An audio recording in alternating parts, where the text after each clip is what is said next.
دعوت اسلامی کی جانب سے ملکی شجرکاری مہم کا آغاز، شجرکاری کیسے کی جاتی ہے، گزشتہ زمانے میں شجرکاری کا کیا طریقہ تھا اور جدید دور میں شجرکاری کے ذریعے گلوبل وارمنگ سے کیسے نمٹا جا سکتا ہے، جانتے ہیں محمد اویس مدنی سے، جو کہ مدنی چینل کے اسٹوڈیو میں موجود ہیں۔ درخت لگاؤ لگاؤ درخت لگاؤ۔ جی، شجرکاری قدیم زمانے سے ہی ایک اہم شعبہ رہا ہے، جس میں وقت کے ساتھ شجرکاری کے لیے آج جدید مشینریوں نے آسانیاں پیدا کر دی۔ کسانوں کے لیے درخت لگانا مشکل نہیں ہے، البتہ یہ جاننا ضروری ہے کہ کب، کہاں اور کیسے بہتر پیداوار حاصل کی جا سکتی ہے۔ کیجئے سب شجرکاری، کیجئے سب شجرکاری۔ شجرکاری کا ایک طریقہ جو کہ پوری دنیا میں بہت مقبول ہے وہ فارم ہاؤس کی تعمیر ہے۔ ملک کے مختلف مقامات پر فارم ہاؤس تعمیر کیے جاتے ہیں جو کہ پوری طرح شجرکاری کا مظہر ہوتے ہیں۔ صنعتی شجرکاری کے تحت جنگلات کا تحفظ کیا جاتا ہے۔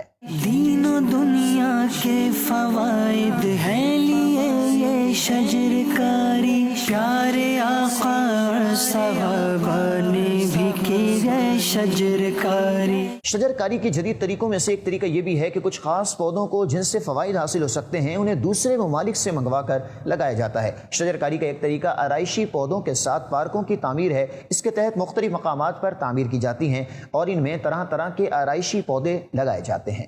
کامیاب شجرکاری کا ایک جدید طریقہ پرما کلچر ہے، جس میں سوراخ دار گھڑے کو گردن تک پانی سے بھر کر مٹی برابر کر کے دبا دیتے ہیں اور پھر گھڑے کے دائرے کے چار طرف یا قطار میں 4 پودے لگا لیتے ہیں۔ 40 دن میں گھڑا صرف ایک بار ہی بھرنا ہوتا ہے۔ یہ دیسی ڈرپ اوریگنیشن سسٹم پودے کو اپنی ضرورت کا پانی اس کی جڑ تک دیتا رہتا ہے اور 6 مہینے کے عرصے میں یہ پودا درخت کی شکل اختیار کر لیتا ہے۔ یہی نہیں، اب سائنسدانوں نے ڈرون کے ذریعے شجرکاری کرنے کا منصوبہ بھی بنا لیا ہے۔ درخت لگاؤ لگاؤ درخت لگاؤ۔ اس طریقہ کار کے مطابق سب سے پہلے یہ ڈرون کسی مقام کا 3D نقشہ بنائے گا۔ اس کے بعد ماہرین ماحولیات اس نقشے کا جائزہ لے کر تعین کریں گے کہ اس مقام پر کس قسم کے درخت اگائے جانے چاہیے۔ اس کے بعد اس ڈرون کو بیجوں سے بھر دیا جائے گا اور وہ ڈرون اس مقام پر بیجوں کی بارش کر دے گا۔ یہ ڈرون 1 سیکنڈ میں 1 بیج بوئے گا، گویا یہ 1 دن میں 1 لاکھ جبکہ 1 سال میں 1 ارب درخت اگا سکے گا۔ ماہرین کا کہنا ہے کہ ہاتھ سے شجرکاری کے مقابلے میں یہ طریقہ 10 گنا تیز ہے،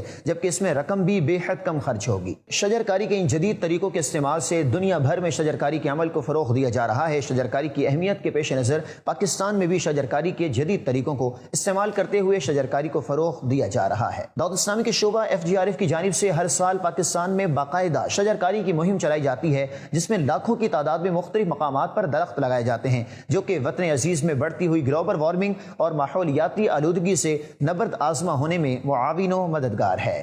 گرمی کو روکے یہ دیتا ہے سایہ، اچھا کیا جس نے اس کو لگایا۔